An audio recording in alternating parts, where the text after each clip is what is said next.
हमारा चैप्टर का नाम भी गणेश जी के नाम से स्टार्ट होता है। That is what GOC, general organic chemistry.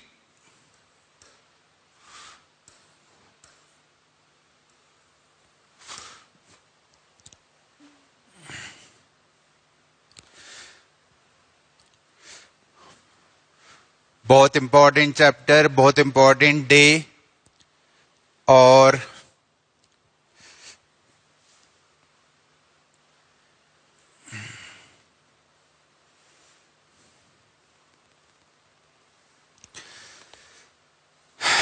G for Ganesh और G फॉर GOC। भगवान करे गणेश जी आपकी GOC बहुत अच्छी सी करें, क्योंकि ये ऑर्गेनिक केमिस्ट्री का हमें कह सकते हैं क्या नाम है इसका, जनरल ऑर्गेनिक केमिस्ट्री। मतलब इस चैप्टर का बहुत इंपॉर्टेंट है ऑर्गेनिक केमिस्ट्री में। जितने भी आगे आने वाले चैप्टर्स हैं उनमें सब में इसका यूज होने वाला है। जैसे केमिकल बॉन्डिंग का इनऑर्गेनिक केमिस्ट्री में इंपॉर्टेंट है, वैसे इसका ऑर्गेनिक केमिस्ट्री में इंपॉर्टेंट है। और मैं अक्सर बच्चों को कहता हूं कि ये चैप्टर जो हैं इसको हम कहते हैं gulab jamun of organic chemistry. मतलब ये कि ये इतना अच्छा चैप्टर है कि अगर समझ में आ गया तो गुलाब जामुन की तरह बहुत मीठा लगता है, लेकिन अगर जिसको डाइजेस्ट नहीं हुआ उसके लिए यही गुलाब जामुन बहुत महंगे पड़ जाते हैं। तो इसलिए याद रखिए कि इस चैप्टर का एक एक इम्पॉर्टेंट पॉइंट है, एक एक चीजें जो बेसिक होती हैं वो सब इसी में आती हैं। ठीक है, तो इस चैप्टर को बहुत ध्यान से पढ़ना है आपको। हाँ, सबको गुलाब जामुन का स्वाद लेना है और इसको एंजॉय करना है। ठीक है, ऐसा नहीं करना गुलाब जामुन भारी पड़ रहे हैं। जिस दिन दिमाग में आ गया कि भारी पड़ रहे हैं उस दिन भारी पड़ने लग जाएंगे और डाइजेस्ट होना बंद हो जाएंगे। ठीक है, तो इसलिए सब लोग अलर्ट रहें इस चैप्टर में। क्या बातें बताई जा रही हैं, किस चीज को कहां से कनेक्ट किया जा रहा है, वो सब चीजें आपको पता होना चाहिए। एक चीज जो स्टार्ट कर रहा हूं मैं अब, सबसे पहले इस चैप्टर को पढ़ने से पहले आपको पता है कि organic chemistry is the chemistry of carbon. ठीक है, और कार्बन जो होता है, जैसा मैंने केमिकल बॉन्डिंग में भी बोला है आपको कि कार्बन की टेट्रा वैलेंसी होती है। ठीक है, कार्बन की 4 वैलेंसी होती है और कार्बन अपनी 4 वैलेंसी फर्स्ट एक्साइटेड स्टेट में शो करता है। कौन सी एक्साइटेड स्टेट में? फर्स्ट एक्साइटेड स्टेट में कार्बन अपनी 4 वैलेंसी शो करता है। अगर कार्बन का इलेक्ट्रॉनिक कॉन्फ़िगरेशन देखें तो आपको पता चलेगा कि that is what outermost shell का 2s2 और 2p2। ठीक है, यानी ग्राउंड स्टेट में वो अपनी 4 वैलेंसी शो नहीं कर सकता है। वो अपनी एक्साइटेड स्टेट में, एक्साइटेड स्टेट फर्स्ट में जाकर वो जो है अपनी क्या करता है, 4 वैलेंसी को शो करता है। तो ये ध्यान रखना है कि ये एक्साइटेड स्टेट फर्स्ट में अपनी 4 वैलेंसी को शो करता है, क्योंकि 4 अनपेयर्ड इलेक्ट्रॉन यहाँ आते हैं और फिर उसके बाद उसमें हाइब्रिडाइजेशन होता है। अब 4 वैलेंसी में हो सकता है कि कार्बन पर 4 सिग्मा बॉन्ड हो सकता है जो मैं केमिकल बॉन्डिंग में बता चुका हूं आपको। हो सकता है कि कार्बन पर 3 सिग्मा बॉन्ड हो और 1 पाई बॉन्ड हो सकता है कि कार्बन पर जो है 2 सिग्मा बॉन्ड हो और 2 पाई बॉन्ड है। 2 पर कार्बन की बात कर रहा हूं।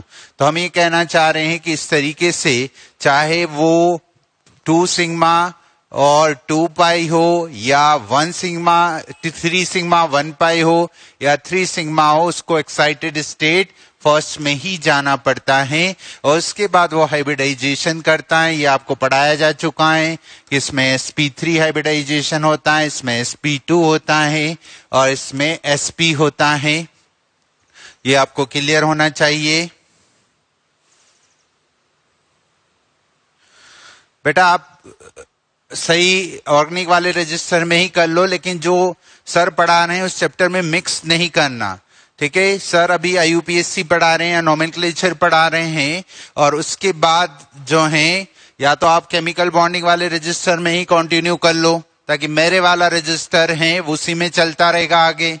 समझ में आ रहा? वो उनका सर का अलग चल रहा है, जब उनका खत्म हो जाए, क्योंकि उनके भी अभी आगे पढ़ाएंगे सर आइसोमेरिज्म, तो इसलिए हम लोग ये ध्यान रखें कि एक दूसरे में मिक्स नहीं हो। तो आप ये कर सकते हैं कि मेरा जो रजिस्टर चल रहा है उसी में आप कंटिन्यू कर लीजिए केमिकल बॉन्डिंग के आगे। ठीक है, ठीक है, और या फिर आप अलग से कोई रजिस्टर कर लीजिए ऑर्गेनिक वाले रजिस्टर में, उन चैप्टर में मिक्स नहीं हो जाए, क्योंकि उनमें अभी काफी बाकी हैं। आइसोमेरिज्म पढ़ाएंगे तो वो वाला चैप्टर भी उसमें इंक्लूड होने वाला है। या तो आप मेरे वाले चैप्टर में ही कंटिन्यू कर लीजिए, मेरे वाले केमिकल बॉन्डिंग के आगे कंटिन्यू कर लीजिए, क्या फर्क पड़ रहा है, तो केमिस्ट्री ना, तो आप उसको जो मेरा पढ़ाए हुए चैप्टर्स के उसी में कंटिन्यू कर सकते हैं। और आपको ऐसा लगता है कि हम ऑर्गेनिक का अलग बनाए तो फिर अलग कर लीजिए, जैसा आपको सही लगे। चलिए, मैं आपको कुछ बेसिक बता रहा था। तो यहां पर आपको पता है कि sp3, sp2 और sp हाइब्रिडाइजेशन होता है। साथ में आपको यह भी बताया गया है कि ये जो 3 टाइप के हाइब्रिडाइजेशन होते हैं, उसमें अगर हम देखते हैं तो s कैरेक्टर सबसे ज्यादा किस में होता है, इसके अंदर p कैरेक्टर, यानी अगर sp ये मैं बढ़ा चुका हूं, आपको जस्ट रिमाइंड कर रहा हूं क्योंकि अभी सब चीजें यूज होने वाली हैं। sp, sp2s, तो यहां हम कहते हैं कि s कैरेक्टर्स की बात करते हैं, तो s कैरेक्टर सबसे ज्यादा इसके अंदर होगा sp में, फिर किस में होगा, sp2 में होगा s कैरेक्टर। और s कैरेक्टर इलेक्ट्रोनेगेटिविटी के डायरेक्टली प्रोपोर्शनल होता है, यानी अगर कार्बन sp हाइब्रिडाइज है तो उसकी इलेक्ट्रोनेगेटिविटी ज्यादा होती है। इवन sp हाइब्रिडाइज कार्बन की इलेक्ट्रोनेगेटिविटी नाइट्रोजन से भी ज्यादा होती है। फिर उसके बाद sp2 की होती है, और फिर सबसे कम किसकी होती है, sp3 की। यानी sp हाइब्रिडाइज कार्बन की इलेक्ट्रोनेगेटिविटी जैसे हम कहते हैं नाइट्रोजन की 3 के आसपास होती है, इसकी 3.25 होती है। यानी sp hybridise carbon having high electronegativity even by nitrogen, nitrogen से भी इलेक्ट्रोनेगेटिविटी। ये बहुत इंपॉर्टेंट पॉइंट बोला है मैंने, इसको ध्यान रखना, इलेक्ट्रोनेगेटिविटी वाला। इसके साथ आपको पता होना चाहिए कि बॉन्ड लेंथ और बॉन्ड ऑर्डर, तो बॉन्ड लेंथ sp वाले में, बॉन्ड ऑर्डर sp वाले में 3 होगा, यहाँ 2, और यहाँ कितना 1 होता है। कार्बन कार्बन बॉन्ड ऑर्डर की बात बोल रहा हूं, देखिए यहाँ 1 बॉन्ड ऑर्डर है, या 2 है, या 3 है, और बॉन्ड लेंथ इसके इनवर्सली प्रोपोर्शनल होती है। यानी हम कह सकते हैं कि carbon triple bond carbon bond length सबसे कम, डबल बॉन्ड बॉन्ड लेंथ और single bond bond length approximate value भी बताई थी, इसकी 154 पिकोमीटर होती है, इसकी 133 पिकोमीटर होती है, और इसकी 121 पिकोमीटर होती है।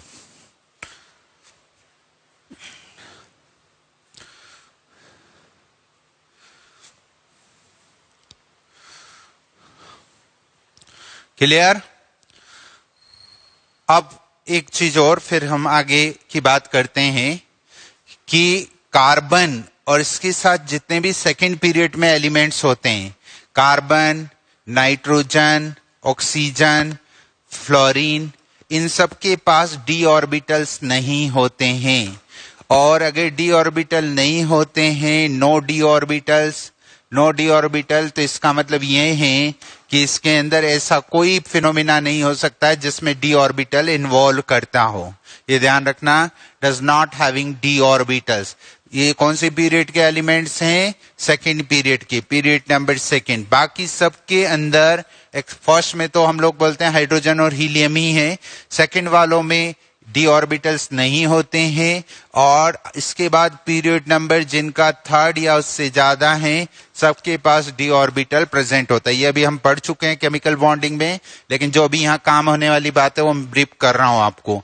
तो उसमें डी ऑर्बिटल्स होते हैं जिनका पीरियड नंबर ग्रेटर या ये हो।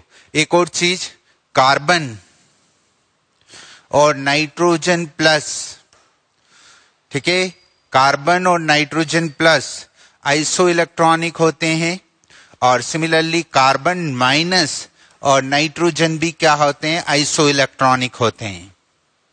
ये कहीं जगह यूज होता है, तो हम ध्यान रखें कि ये दोनों क्या होते हैं, आइसो इलेक्ट्रॉनिक होते हैं। कार्बन और नाइट्रोजन प्लस, कार्बन में 6, नाइट्रोजन प्लस में भी 6 होंगे, कार्बन माइनस में 7 और नाइट्रोजन में क्या होते हैं 7, ये दोनों आइसो इलेक्ट्रॉनिक होते हैं। क्लियर? तो ये कुछ चीजें थी। अब हम स्टार्ट कर रहे हैं। ये तो मैं पहले भी कुछ बता चुका हूं आपको, जिनको नहीं आता वो एक बार वापस से इसको रिवाइज करके दिमाग में रख लें।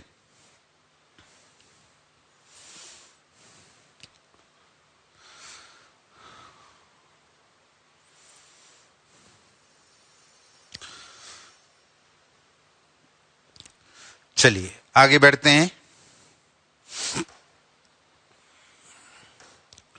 अब देखिए, जब हम ऑर्गेनिक केमिस्ट्री में जाते हैं तो वहां पर कोई केमिकल रिएक्शंस होती हैं, कोई भी केमिकल रिएक्शन, तो हम उसको किस तरीके से उसमें टेक पार्ट करने वाले जो कंपोनेंट्स होते हैं उनको हम किस तरीके से डिफाइन करते हैं। तो कोई भी केमिकल रिएक्शन होती है उसमें बॉन्ड मेकिंग और ब्रेकिंग होता है, बॉन्ड ब्रेक होते हैं और बॉन्ड फॉर्मेशन होते हैं, उसी को हम क्या कहते हैं, केमिकल चेंज कहते हैं ना। तो एक ऑर्गेनिक केमिकल रिएक्शन में जो मेन रिएक्टेंट होता है उसको हम कहते हैं सबस्ट्रेट मॉलिक्यूल। क्या बोलते हैं इसको? Substrate molecule. जैसे मैं एग्जांपल ले रहा हूं, मान लीजिए एक रिएक्शन ऐसे हो रही है,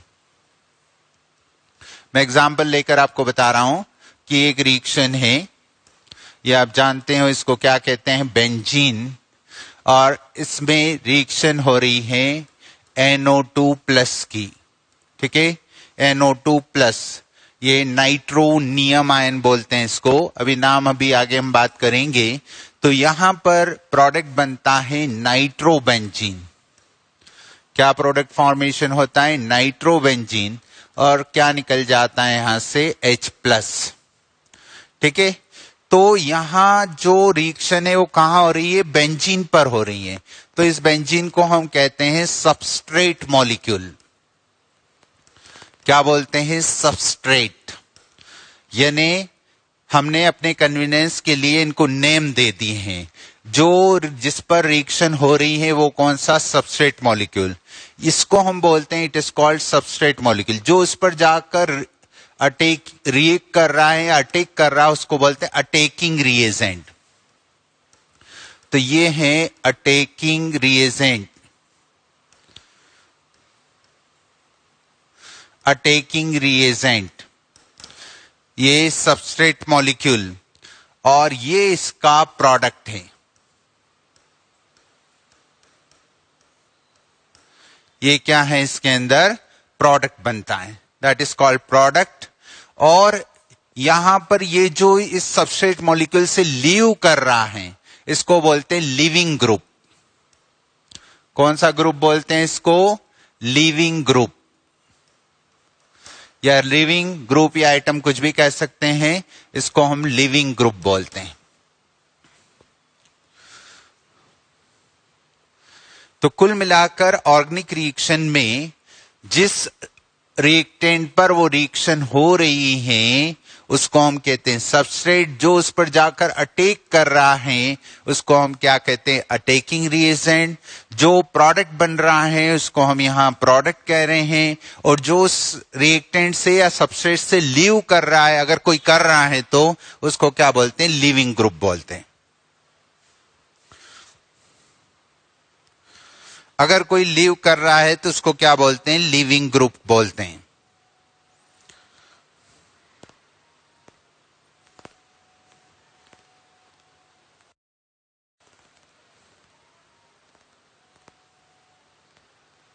ठीक है, ये ध्यान रखना। अब जो केमिकल रिएक्शन होती हैं तो हमने कहा उसमें बॉन्ड ब्रेकिंग और मैकिंग होता है। ठीक है, जब बॉन्ड ब्रेकिंग होता है सबस्ट्रेट मॉलिक्यूल में तो वो हो सकता है कि एक इंटरमीडिएट स्टेट या जिसको हम कहते हैं ट्रांजिशन स्टेट का फॉर्मेशन करें। तो हम कहते हैं इसके अंदर सबस्ट्रेट मॉलिक्यूल में जब बॉन्ड ब्रेकिंग होता है तो वो काय में एक ट्रांजिशन स्टेट के थ्रू होता है और वो एक इंटरमीडिएट में कन्वर्ट होता है, वो एक इंटरमीडिएट में कन्वर्ट होता है।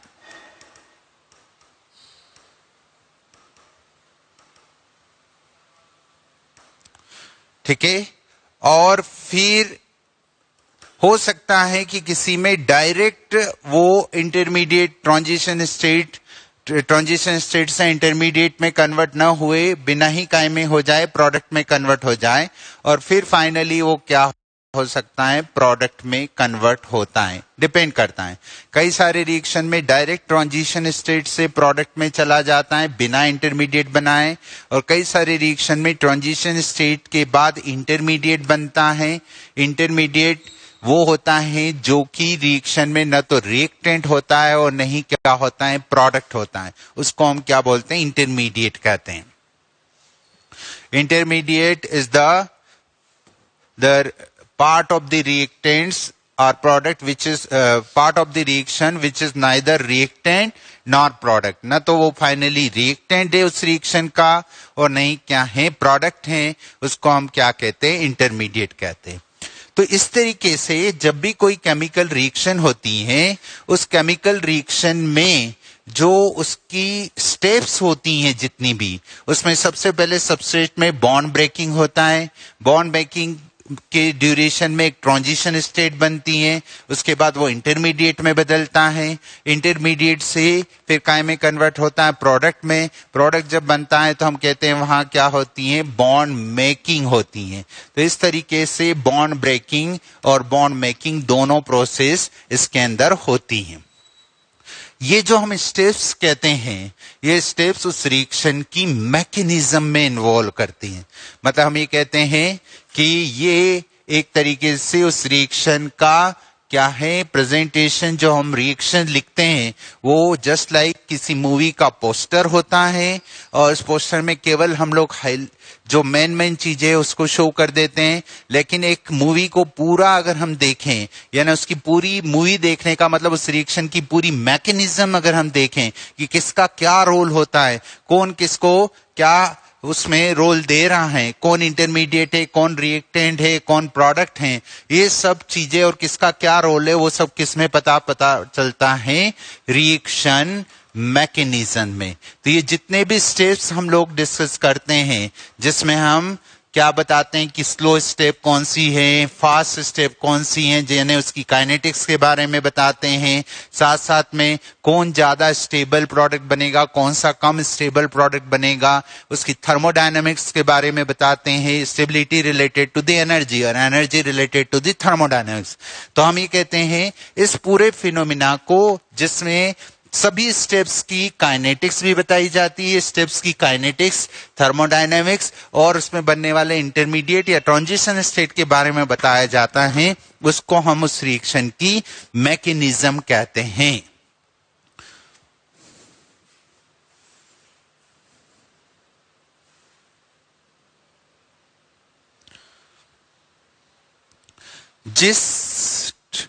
जिसमें बॉन्ड ब्रेकिंग होकर इंटरमीडिएट बनता है, उस इंटरमीडिएट बनने से पहले की जो एनर्जी स्टेट होती है उसको ट्रांजिशन स्टेट कहते हैं।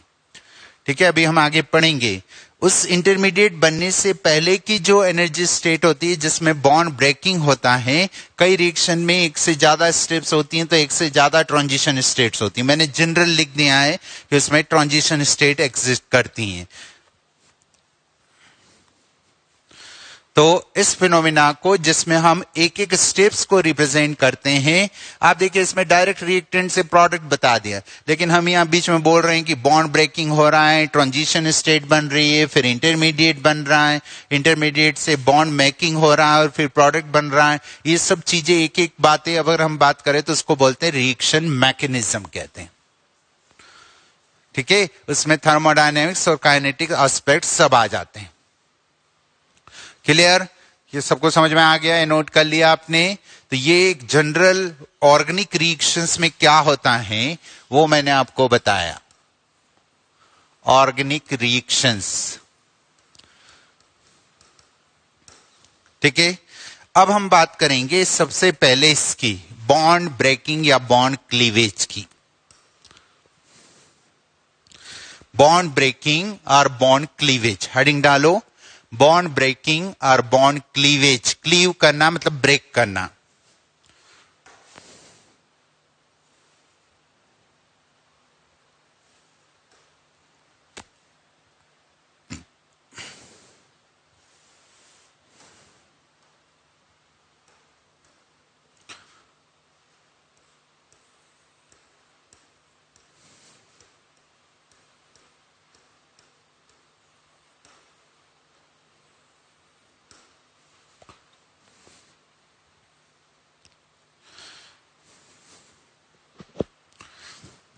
देखिए, बॉन्ड ब्रेकिंग और bond cleavage, breaking and cleavage एक ही चीज होती है, ठीक है। लिखिए, inorganic molecule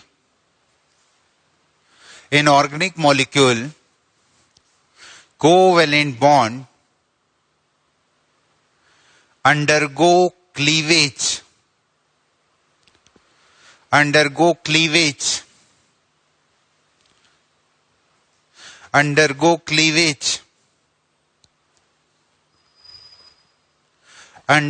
cleavage in following two manner. Undergo cleavage in following two manner. Inorganic molecule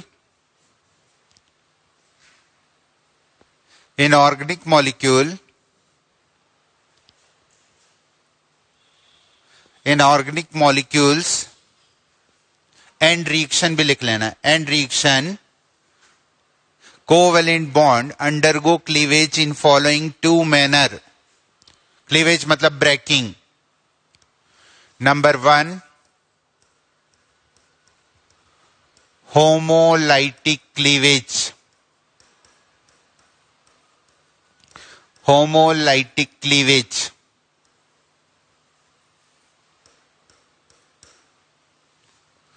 homolytic cleavage.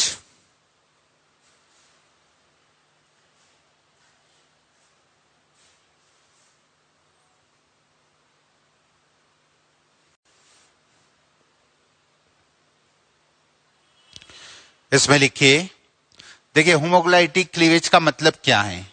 अगर आपके पास कोई बॉन्ड है, दो एटम के बीच में कोवेलेंट बॉन्ड है, जैसे मान लीजिए हमने कहा कार्बन और कार्बन के बीच में ही कोवेलेंट बॉन्ड है।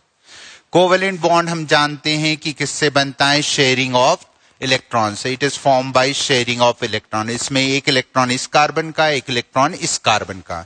अगर ये क्लीवेज इस तरीके से हो जाए कि दोनों में इलेक्ट्रॉन, जो शेयर्ड इलेक्ट्रॉन है वो दोनों एटम के पास इक्वली डिस्ट्रीब्यूट हो जाए, मतलब इसका इलेक्ट्रॉन इसके पास चले जाए, इसका इलेक्ट्रॉन इसके पास चले जाए।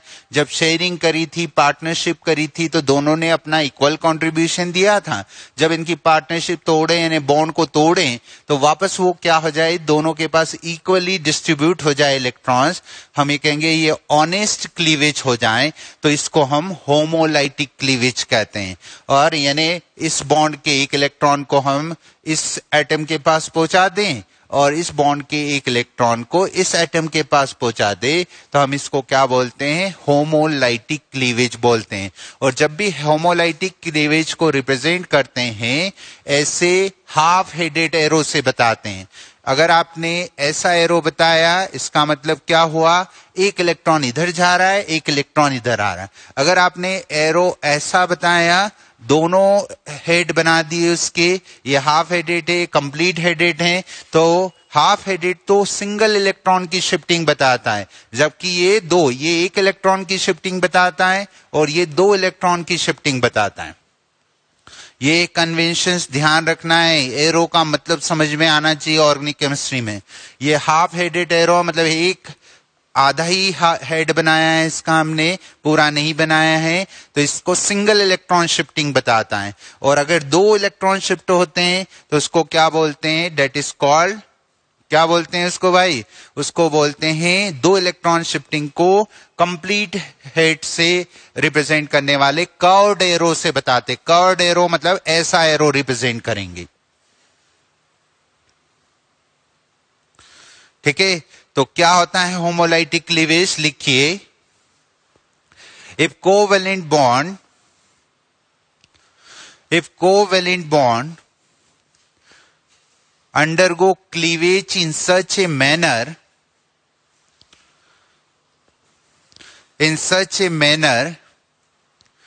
that shared electrons such a manners that shared electrons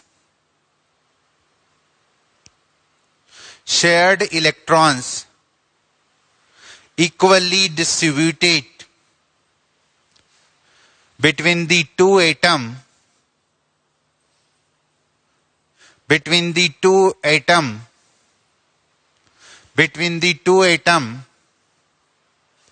which form covalent bond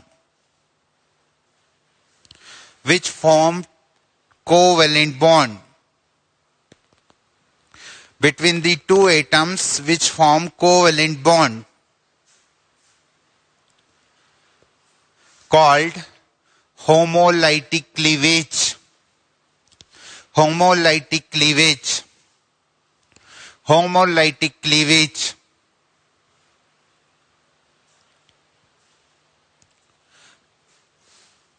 In such type of the cleavage,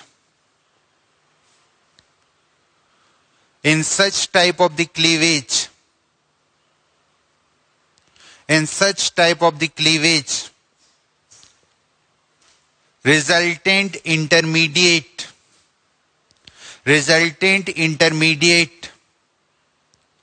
is called free radical.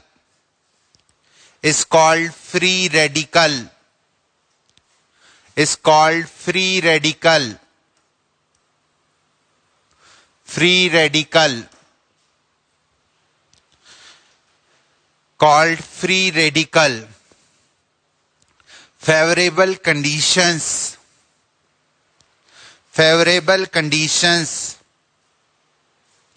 for homolytic cleavage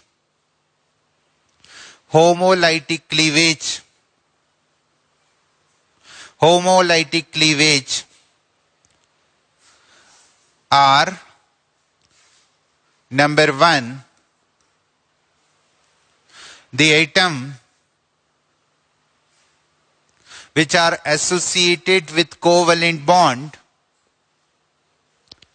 Favorable condition for homolytic cleavage are as follow.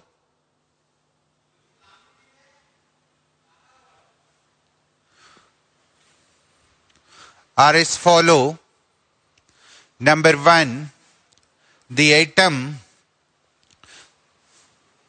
which are associated by covalent bond should have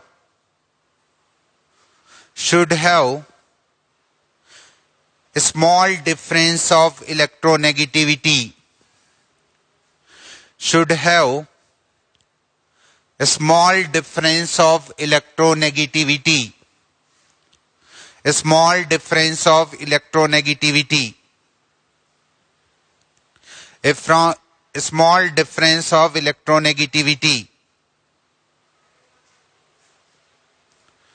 Second,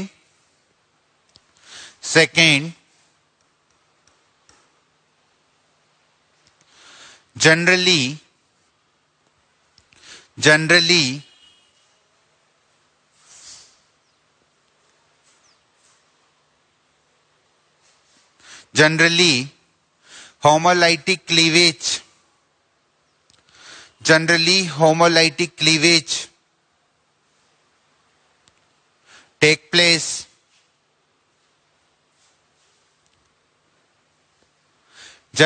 homolytic cleavage take place at high temperature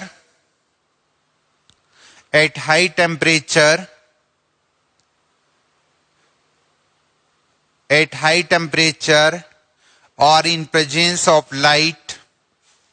High temperature or in presence of light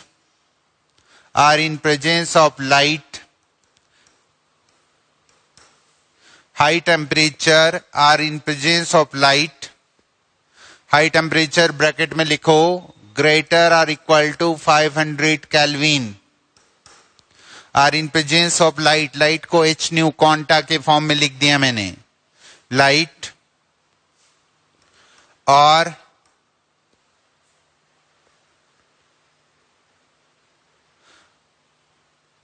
are in presence of light, are in presence of electric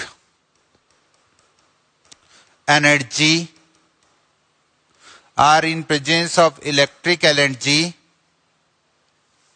are in presence of peroxide. Electric energy, इसको electric arc भी बोलते हैं. Electric arc, जैसे ब्रिडिक arc method पढ़ा था surface chemistry में, इसको electric arc भी बोलते हैं. और इन प्रेजेंस ऑफ पेरोक्साइड्स. पेरोक्साइड उनको कहते हैं जिसमें ओ बॉन्ड प्रेजेंट हो, जैसे हाइड्रोजन पेरोक्साइड है ना, या किसी कार्बन की एल्काइल ग्रुप का पेरोक्साइड, यानी जिसमें ओ बॉन्ड प्रेजेंट हो उसको क्या कहा जाता है, पेरोक्साइड्स. ये कंडीशन है. देखो मैंने जो 5 कंडीशंस लिखा, 4 कंडीशंस लिखाई हैं, in presence of high temperature यानी हीट की प्रेजेंस में, लाइट की प्रेजेंस में, इलेक्ट्रिक एनर्जी की प्रेजेंस में और पेरोक्साइड की प्रेजेंस में होमोलाइटिक क्लीवेज फेवरेबल होता है. ठीक है, अब देखो इसको हम बताते हैं एग्जांपल लेकर.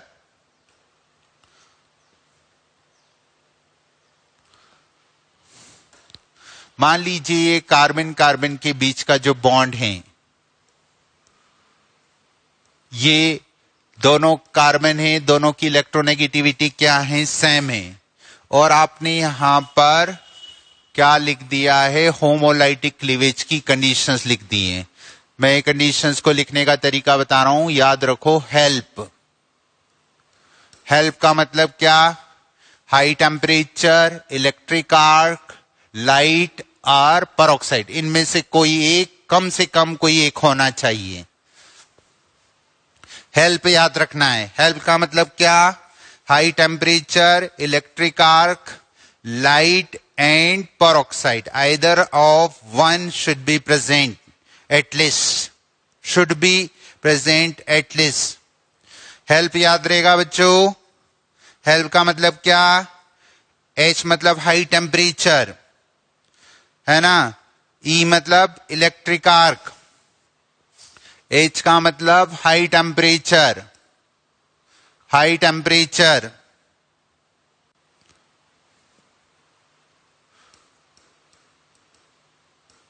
E मतलब इलेक्ट्रिक आर्क, L मतलब लाइट क्वांटा और P मतलब पेरोक्साइड्स.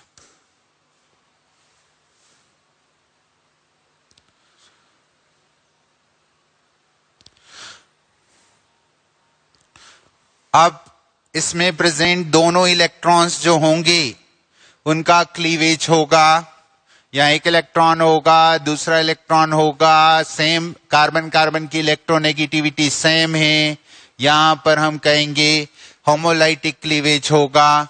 और यहां कार्बन फ्री रेडिकल बनेगा और यहां कार्बन फ्री रेडिकल बनेगा.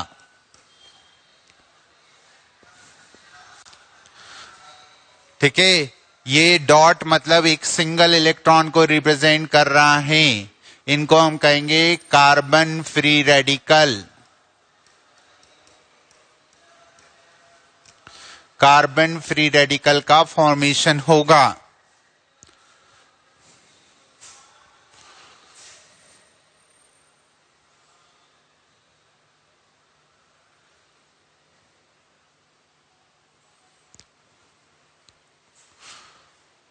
सिमिलरली अगर क्लोरीन है, ठीक है, दोनों सेम है, इलेक्ट्रोनेगेटिविटी ऑलमोस्ट सेम है और ऑलमोस्ट क्या एग्जैक्टली सेम है. हेल्प लगा दी. हेल्प लेना है किसके लिए, होमोलाइटिक क्लीवेज के लिए. ये एक इलेक्ट्रॉन यहां, एक इलेक्ट्रॉन यहां, और यहां बन जाएगा Cl फ्री रेडिकल।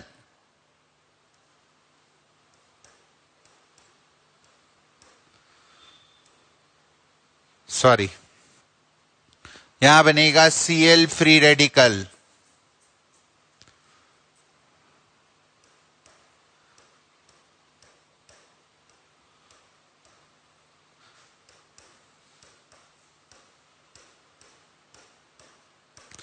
ये इंटरमीडिएट हैं, इसका मतलब ये बहुत कम स्टेबल होते हैं, इमीडिएट किसी न किसी से रिएक्शन करेंगे, इसीलिए इनको इंटरमीडिएट कहा है। Chlorine free radical,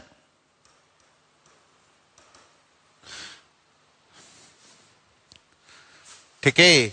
similarly carbon और हाइड्रोजन का बॉन्ड है, ठीक है, उसमें भी डिफरेंस ऑफ इलेक्ट्रोनेगेटिविटी बहुत कम होती है।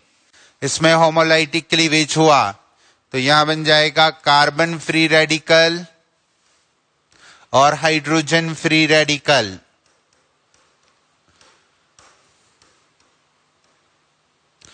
कार्बन फ्री रेडिकल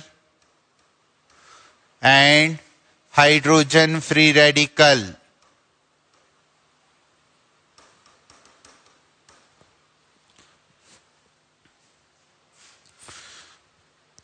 सबकी जल गई भैया? अभी तक तो कोई डिफिकल्ट तो नहीं लगा किसी को?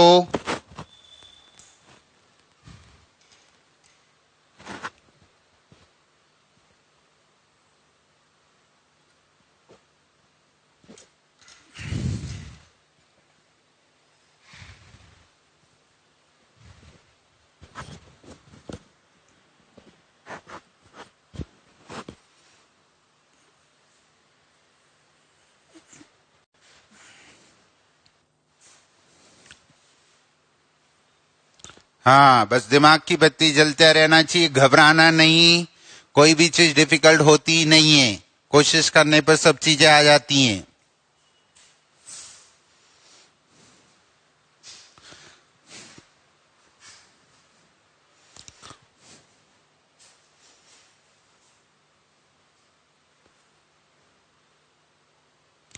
हाँ बेटा, पेरोक्साइड में ओ बॉन्ड ब्रेक होगा और वो दूसरे रेडिकल को प्रोड्यूस करता है।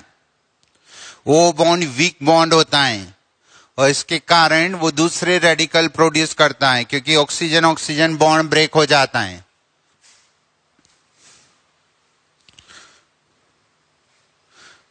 देखो क्या होता है कि ये पेरोक्साइड्स हैं, ठीक है। ये पेरोक्साइड की बॉन्ड एनर्जी बहुत कम होती है। एक तो इसमें लोन पेयर क्या होता है, रिपल्शन, इसके कारण इसकी बॉन्ड एनर्जी क्या होती है, कम होती है। और ये बॉन्ड जब क्लीव होता है तो ये क्या कर देता है, खुद होमोलाइटिक क्लीवेज करके पेरोक्साइड का रेडिकल बनता है, ठीक है। अब ये रेडिकल क्या करता है, दूसरों के बॉन्ड को ब्रेक करता है। ये मान लो आपने इस पर इसको ब्रेक कर दिया, जस्ट लाइक ये क्या है, रिएक्शन इनिशिएट कर देता है।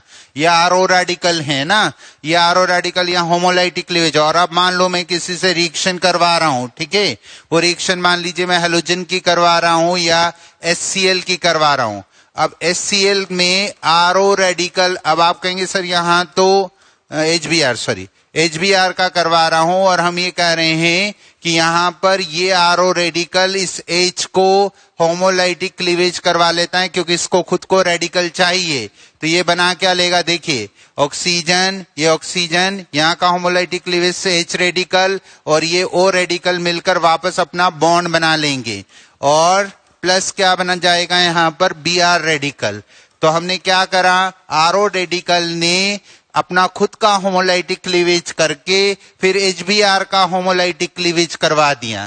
तो HBr में नॉर्मल कंडीशन में होमोलाइटिक क्लीवेज फेवरेबल नहीं होता है, क्योंकि इतना डिफरेंस ऑफ इलेक्ट्रोनेगेटिविटी है थोड़ी बहुत एचबीआर में या एचसीएल में, लेकिन ये जो है इसको खुद को अपना एक बॉन्ड बनाने के लिए एक इलेक्ट्रॉन वाला चाहिए, और एक इलेक्ट्रॉन वाला कौन बन सकता था यहाँ, एच रेडिकल, उससे कंबाइंड होकर क्या बना लिया, आरओएच बना लिया और बीआर रेडिकल। तो इस तरीके से परऑक्साइड्स जो होते हैं उनका जो ऑक्सीजन ऑक्सीजन बॉन्ड होता है वो बहुत वीक होता है, और जब उनका ऑक्सीजन ऑक्सीजन बॉन्ड वीक होता है तो बहुत इजीली कम एनर्जी पर ही ब्रेक हो जाता है और होमोलाइटिक क्लीवेज होगा, क्योंकि डिफरेंस ऑफ इलेक्ट्रोनेगेटिविटी क्या है यहाँ पर, ऑलमोस्ट नहीं है ऑक्सीजन ऑक्सीजन के बीच में, और हम ये कहेंगे कि यहाँ जो रेडिकल बना उसने एचबीआर के बॉन्ड का भी होमोलाइटिक क्लीवेज करवा दिया।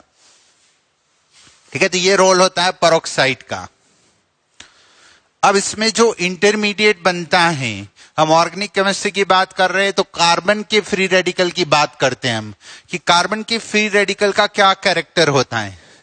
ठीक है, तो लिखिए आप carbon free radical.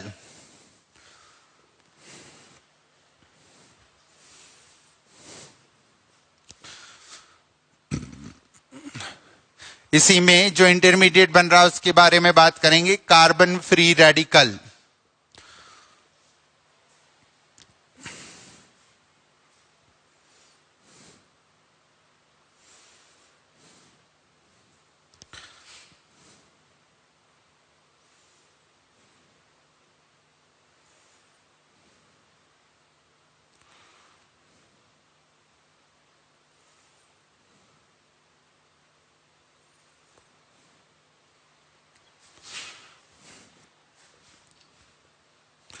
Carbon free radical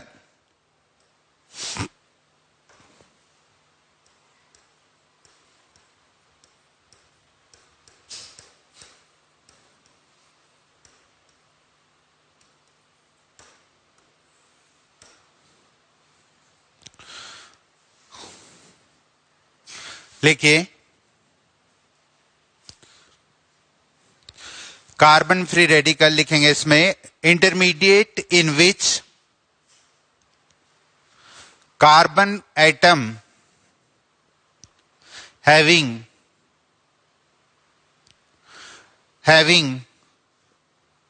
one odd electron, one unpaired electron, ऐसे लिख लो, one unpaired electron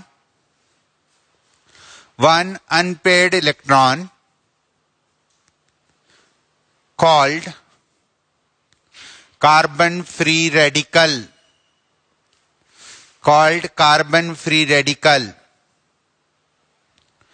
it having following characteristics.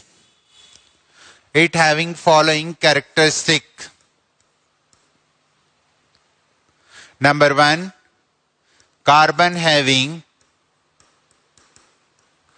only 7 electron, therefore it is odd electron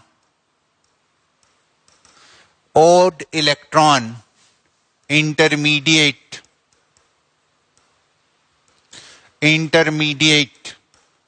odd electron intermediate, therefore it is odd electron intermediate and paramagnetic in nature.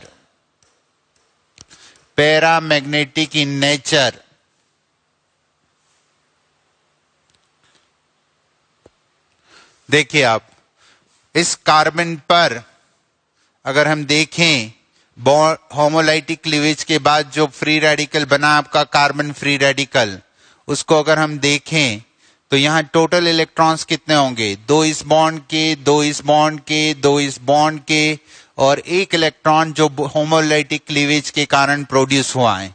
तो total इसके पास 7 electrons हैं, और अगर इसके पास odd electron molecule होता है जिसको हम कहते हैं अनपेयर्ड इलेक्ट्रॉन्स हैं, तो इस अनपेयर्ड इलेक्ट्रॉन के कारण इसका नेचर क्या होगा, पैरामैग्नेटिक।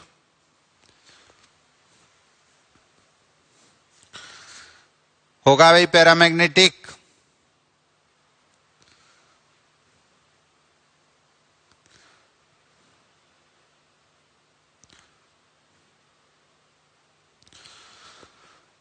और आप देखिए, अगर आप लोगों को 11th क्लास का थोड़ा सा याद हो, स्पिन मल्टीप्लिसिटी, हर्ट्ज रूल, तो हमने लिखा था कि स्पिन मल्टीप्लिसिटी जो होती हैं, याद है किसी को?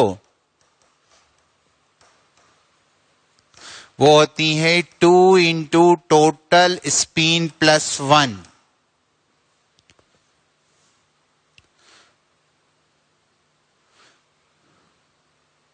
होती है कि नहीं जिगीशा? स्पिन मल्टीप्लिसिटी पढ़ी है, hertz rule of maximum multiplicity. और एस जो थी टोटल स्पिन थी। अगर आप इसकी टोटल स्पिन निकाले तो ये दोनों इलेक्ट्रॉन पेयर्ड होंगे, क्योंकि ये बॉन्ड में प्रेजेंट है, ये भी पेयर्ड होंगे, ये भी पेयर्ड होंगे, ये एक अनपेयर्ड इलेक्ट्रॉन है, राइट? तो हम कहेंगे इसकी टोटल स्पिन कितनी होगी? प्लस हाफ होगी, मैग्नीट्यूड अगर निकालें, क्योंकि plus half minus half zero, plus half minus half zero, plus half minus half zero, इसकी प्लस हाफ या माइनस हाफ जो भी हो, उसका मैग्नीट्यूड कितना आना है? 1/2। याद आ रहा है बच्चों आपको? मल्टीप्लिसिटी, स्पिन मल्टीप्लिसिटी एक रूल पढ़ा था, हर्ट्ज रूल, ठीक है? तो अगर हम इसमें अप्लाई करें तो 2 इंटू स्पिन मल्टीप्लिसिटी कितनी आएगी? 1/2 प्लस 1। कैसे आई स्पिन मल्टीप्लिसिटी? इनकी प्लस हाफ माइनस हाफ, ये हो गई 0, इसकी भी प्लस हाफ पेयर्ड की माइनस हाफ कितनी हो गई? 0, प्लस हाफ और माइनस हाफ कितनी हो गई? 0, इसकी प्लस हाफ होगी या माइनस हाफ जो भी हो, उसका मैग्नीट्यूड कितना आएगा? 1/2, और इसकी स्पिन मल्टीप्लिसिटी कितनी आएगी? 2। और अगर स्पिन मल्टीप्लिसिटी 2 आए तो उसको हम बोलते हैं वो डबलेट है। क्या है? 2 मतलब डबलेट, डबलेट इंटरमीडिएट है।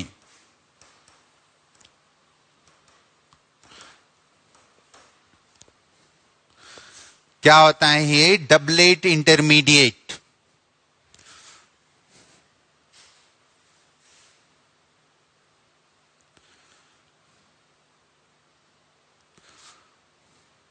एस क्या है? Total spin. तो plus half minus half 0, plus half minus half 0, plus half minus half 0, यहां केवल प्लस हाफ बचा 2, प्लस हाफ हो या माइनस हाफ हो, मैग्नीट्यूड कितना आएगा? 2। टोटल इसको बोलते हैं डबलेट इंटरमीडिएट। ठीक है, समझ आ गया? Doublet intermediate. और ये कौन से नेचर का होगा? पैरामैग्नेटिक नेचर का होगा। अच्छा बताओ, ये इलेक्ट्रॉन डेफिशिएंट है कि नहीं? इलेक्ट्रॉन डेफिशिएंट है कि नहीं? है। इलेक्ट्रॉन डेफिशिएंट क्यों है भाई? क्योंकि इसके पास ऑक्टेट कंप्लीट नहीं है, इसके पास एक इलेक्ट्रॉन्स की डेफिशिएंसी है। ठीक है, तो सेकंड लिखोगे, it is electron deficient. It is electron deficient, that's why unstable, that's why unstable, it is electron deficient। Bracket में लिख लो क्यों है, या डायरेक्टली लिख लो, electron deficient because it having 7 electron only on the carbon. Electron deficient, it is electron deficient and it having only 7 electron on the carbon, because it having 7 electron, 2 4 2 4 6 और 1 electron, ये रहा 7 electron on the carbon atom, carbon atom, carbon atom। Therefore it is unstable, therefore it is unstable, unstable intermediate, which will be stabilized by, which will be stabilized by any phenomena, which complete the octet of carbon.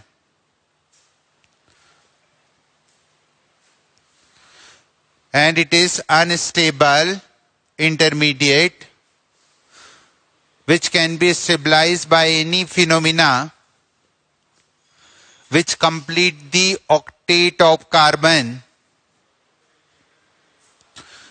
which complete the octet of carbon. आगे हम पढ़ेंगे कि कौन कौन से ऐसे phenomena होते हैं जो फ्री रेडिकल को स्टेबलाइज करते हैं. अभी केवल इतना लिख लीजिए, केवल इतना सोचना है कि फ्री रेडिकल अनस्टेबल क्यों है, ऑक्टेट इनकम्प्लीट है. उसको स्टेबलाइज कौन करेगा? जो भी उसके ऑक्टेट को कंप्लीट करने में हेल्प करेगा वो उसको स्टेबलाइज करेगा.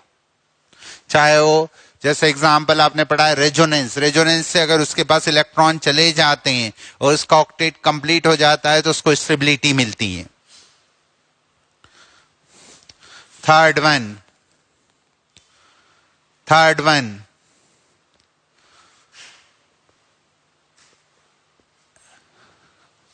in free radical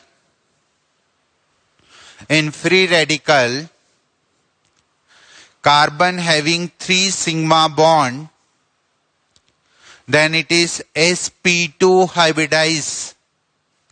It is sp2 hybridized. It is sp2 hybridized. 3 sigma bond. It is sp2 hybridized. It is sp2 hybridized and triangular planar and triangular planar. Triangular planar. Triangular planar.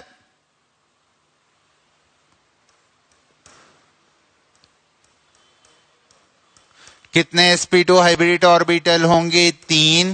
3 covalent bond बने हुए sigma bond, और यहां पर एक p orbital जो कि hybridisation में involve नहीं कर रहा है, उसमें एक ऑड इलेक्ट्रॉन प्रेजेंट है, और इस तरीके से इसकी जो शेप होगी वो कौन सी होगी?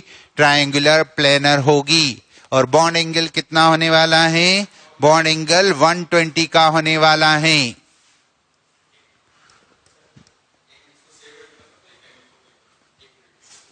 कुछ को ये अभी 2 मिनट के लिए बंद कर रहे हैं. सबने ये बना लिया?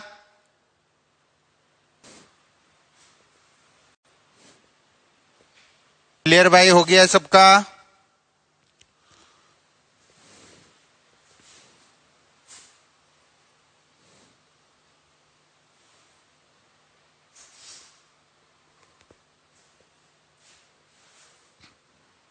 कोई प्रॉब्लम तो नहीं यहां तक किसी को?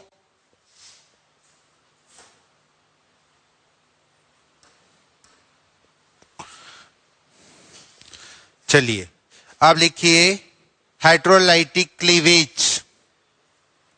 Hydrolytic cleavage. अच्छा एक मिनट, हाइड्रोलाइटिक लिखने से पहले एक चीज और बता दूं, ध्यान से सुनना. आपने पढ़ा होगा जैसे ये हैं,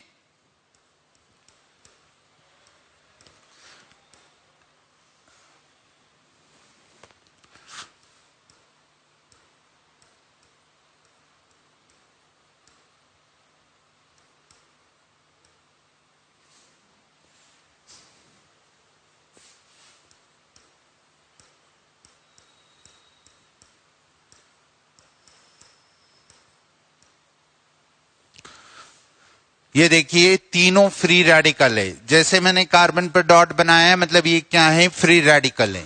ठीक है, इनको आप लोग कह सकते हैं कि ये जिस कार्बन पर आपने डॉट बनाया वो डायरेक्टली 1 कार्बन से जुड़ा हुआ है, इसको 1 डिग्री और प्राइमरी फ्री रेडिकल बोलते हैं. क्या बोलते हैं? पढ़ा है ना बेटा ये? 1 degree 2 degree primary free radical. Primary free पढ़ा है ना सबने? क्लासिफिकेशन सर ने बताया होगा, primary, secondary, tertiary, primary free radical.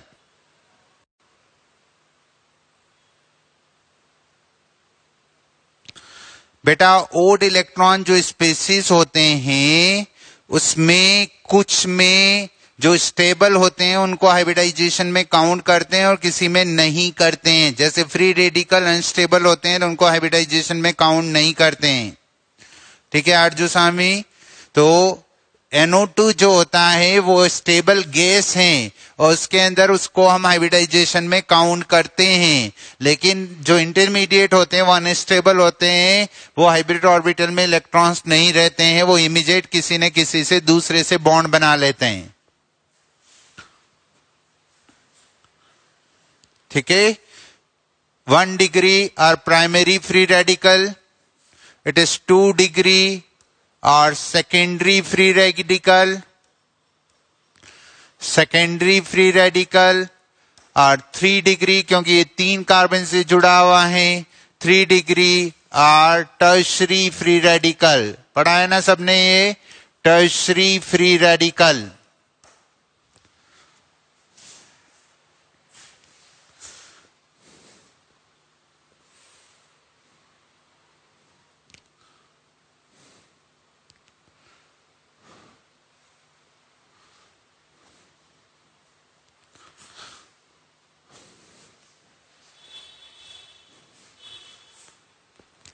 Second one is 2 degree, first one is 1 degree and last one is the 3 degree. ठीक है, बताओ इसको क्या कहेंगे? इसको कहते हैं इथाइल फ्री रेडिकल। नेम अगर देना हो तो इथाइल, ये इथाइल रेडिकल है, इथाइल फ्री रेडिकल। इस रेडिकल को क्या बोलते हैं? ऐसे ग्रुप को बोलो, इसको क्या बोलते हैं?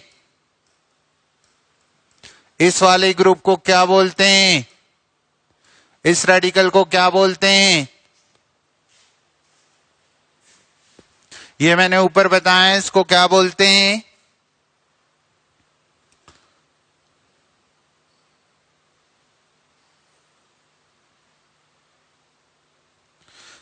प्रोपाइल, आइसोप्रोपाइल की नॉर्मल प्रोपाइल? आइसोप्रोपाइल की normal propyl? Iso word use करते हैं।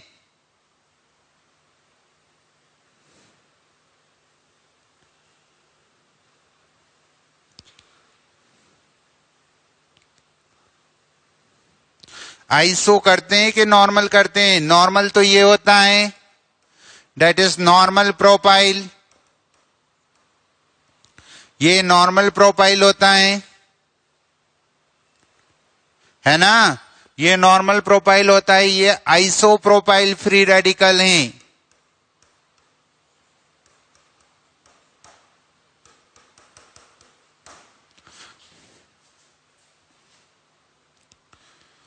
ओके, और इसको बोलते हैं टर्शरी ब्यूटाइल। 4 कार्बन है, 1 2 3 4, इसको बोलते हैं tertiary butyl. Tertiary butyl free radical, it's called tertiary butyl free radical.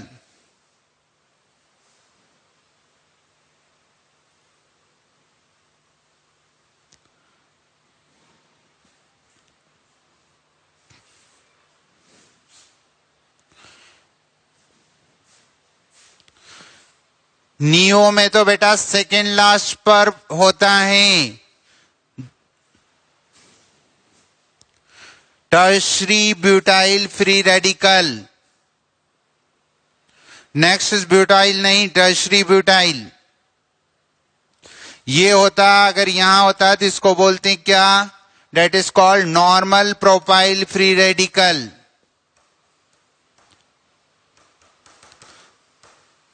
ठीक है, ये होता तो इसको क्या बोलते हैं?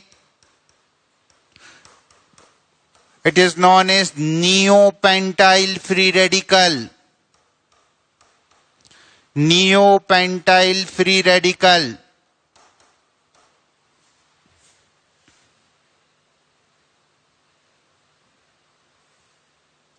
ये है ना बेटा नियो,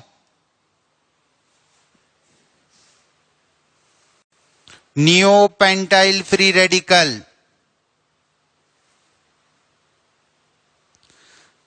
अब समझ में आया कि नियो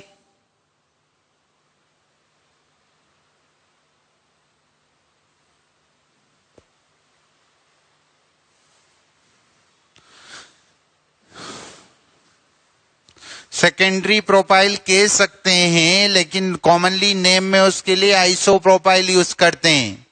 सेकेंडरी कार्बन जरूर है ये, और सेकेंडरी प्रोपाइल वर्ड यूज कर सकते हैं, लेकिन कॉमनली उसके लिए क्या यूज करते हैं? Isopropyl. वैभव, क्लियर?